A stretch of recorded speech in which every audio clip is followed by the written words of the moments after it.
Anggota TNI dan Polri cetak gol, Timnas Indonesia 2 kali kalahkan Curaçao di FIFA Matchday. Timnas Indonesia kembali menang atas Curaçao dengan skor 2-1 pada laga kedua FIFA Matchday yang tersaji di Stadion Pakansari, Bogor, Selasa, 27/9, malam.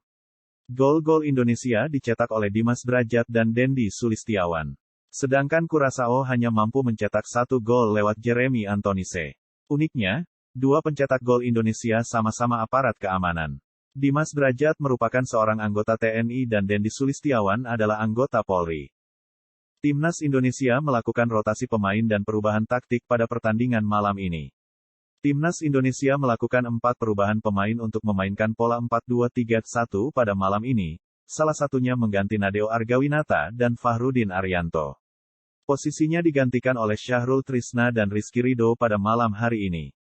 Selain itu, nama Egy Maulana Fikri, Sadil Ramdhani, dan Witan Sulaiman dipasang bersamaan pada malam ini.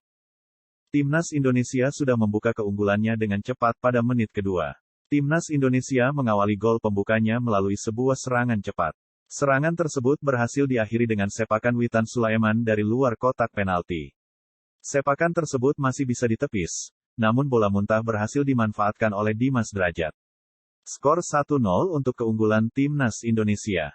Dimas Drajat hampir menggandakan keunggulan Timnas Indonesia pada menit ke-9 seusai menerima umpan silang mendatar dari Yakob Sayuri. Namun, sepakan Dimas Drajat masih terlalu lemah, sehingga skor masih tetap 1-0 untuk keunggulan Timnas Indonesia.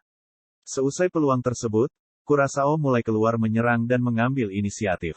Pada menit ke-23, Rangelo Janga mendapat peluang untuk Curaçao memanfaatkan umpan silang dari sisi kiri. Beruntung umpan silang tersebut tidak mengarah ke gawang Timnas Indonesia. Rizky Ridho nyaris menambah keunggulan memanfaatkan tendangan bebas dari sisi kanan. Sundulan dari Rizky Ridho masih melambung tinggi dari gawang Curaçao. Guevaro Nepomuceno hampir menyamakan kedudukan buat Curaçao pada menit ke-30. Sepakan jarak jauhnya masih menyamping tipis dari gawang Timnas Indonesia. Tidak ada peluang yang tercipta di sisa waktu babak pertama, skor 1-0 untuk keunggulan Timnas Indonesia. Timnas Indonesia harus membuka babak kedua dengan hasil kurang baik. Pasalnya, Curaçao berhasil menyamakan kedudukan pada menit ke-46 seusai memanfaatkan kombinasi 1-2 yang berhasil dimaksimalkan oleh Rangelo Janga. Rangelo Janga berhasil buat Curaçao buyarkan keunggulan Timnas Indonesia. Skor jadi 1-1. Seusai keunggulan buyar, Timnas Indonesia langsung tersengat untuk mendapatkan gol kedua. Sadil Ramdhani berhasil melepas sepakan jarak jauh dari luar kotak penalti yang masih bisa ditepis Jeremy Bodak pada menit ke-59. Leandro Bacuna melepas sepakan jarak jauh yang hampir membawa Curaçao unggul pada menit ke-72. Namun sepakan Leandro masih bisa ditepis oleh Syahrul Trisna. Curaçao harus bermain dengan 10 pemain usai Juninho Bacuna menerima kartu merah setelah menekel Marcelino Ferdinand dengan 2 kaki. Akhirnya Timnas Indonesia berhasil manfaatkan keunggulan jumlah pemain. Berawal dari tusukan Witan Sulaiman di sisi kiri berhasil diakhiri dengan umpan silang mendatar yang diselesaikan oleh Dendi Sulistiawan. Skor 2-1 untuk keunggulan Timnas Indonesia.